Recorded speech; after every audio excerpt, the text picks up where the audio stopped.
luto na yung ating labong. Gulay, okra, labong. At mayroon siyang talong. Ayan guys.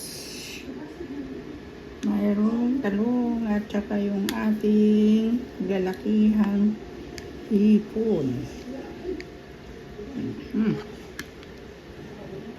Ayan. Maglalakihang hipon. Okra.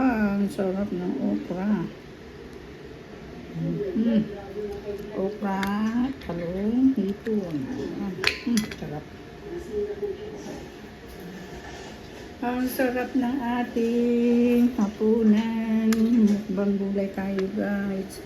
Ayan, may rice ako doon. Kaya dito tayo kakain. Manood ng TV.